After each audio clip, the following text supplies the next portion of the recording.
Assalamu alaikum warahmatullahi wabarakatuhu. Olunaku olwaleero tugenda kulaba ku mateeka agafuga ennyukuta ey'Oluwarabu eyitibwa miimu. Ennyukuta eno erina amateeka ga mirundi esatu agagifuga. Mulimu etteeka erya al-ikhfaa'u nga lino eno litegeeza okukweka amakulu nti miimu bagikweka, miimu saakina bagikweka. Muno temubeeramu tanwiini, ebeera miimu saakina.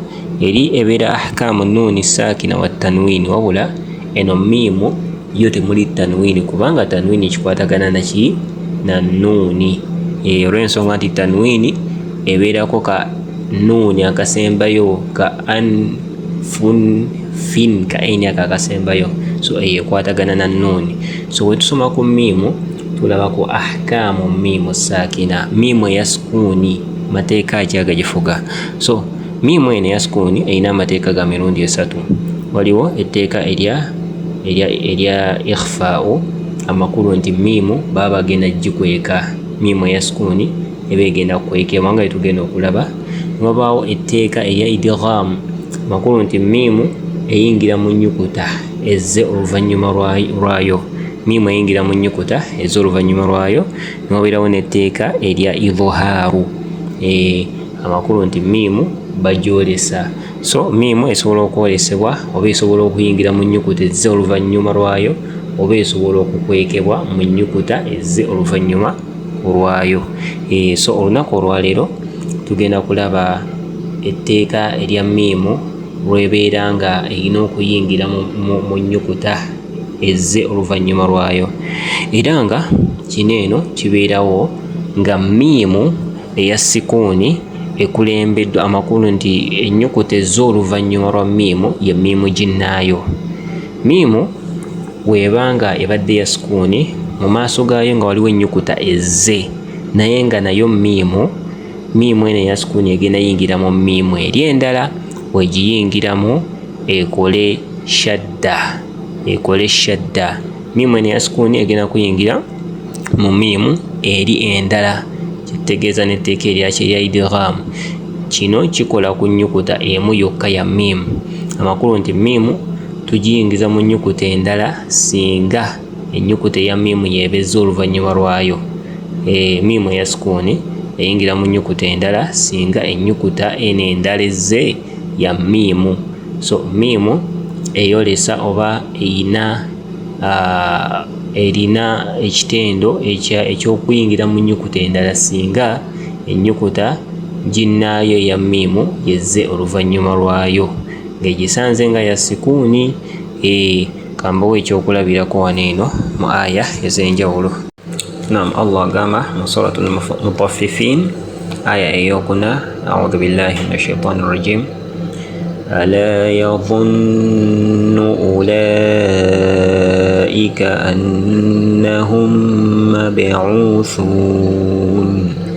Nebala wetegereze wano eno ebigambo bibiri ebisembayo. Annahum ekomekereza mu miimu eya sukuuni nga wolaba annahum, then miimu eddako ekigambo mab'uuthun nejja netandikiraawo.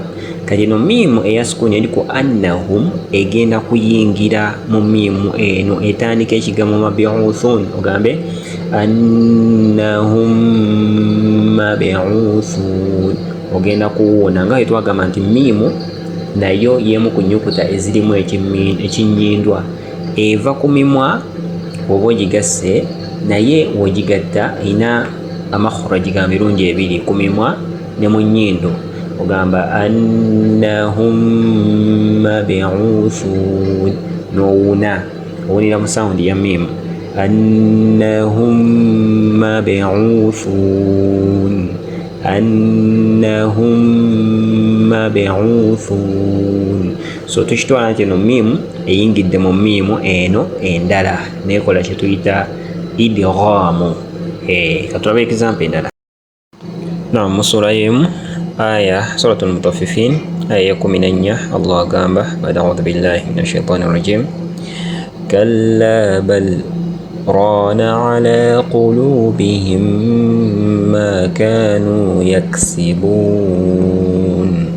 Naam, ekinyusi kiri wano eno ku ala qulubihim ma kanu, ala qulubihim ma kanu.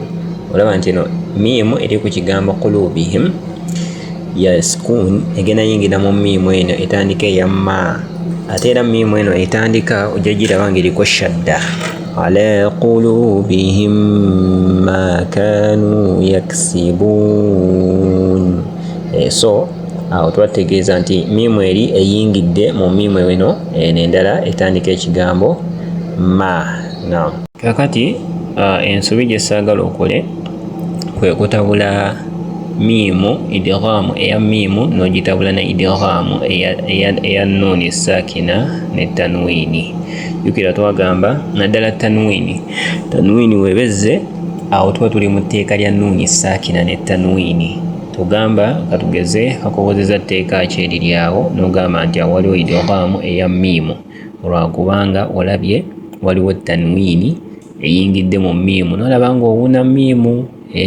Tulaba nti owuunye miimu nedda eyo tugitabula. So idghaamu eya miimu eyawukanira ddala ku idghaamu eya nuuni saakina neki ne tanwiini. So wabarakallahu fikum wa jazakumullahu khaira. Mbakubiriza okubanga mweyongera okupracticinga amateeka gano kwajja okoma okuba practicinga gatuuka ne gafuuka part of you, nga n'oba olisanze weekanga olisomye busomi kubanga olimanyiridde. Assalamu alaikum warahmatullahi wabarakatuh. ولقد يسرنا القرآن للذكر فهل من مدكر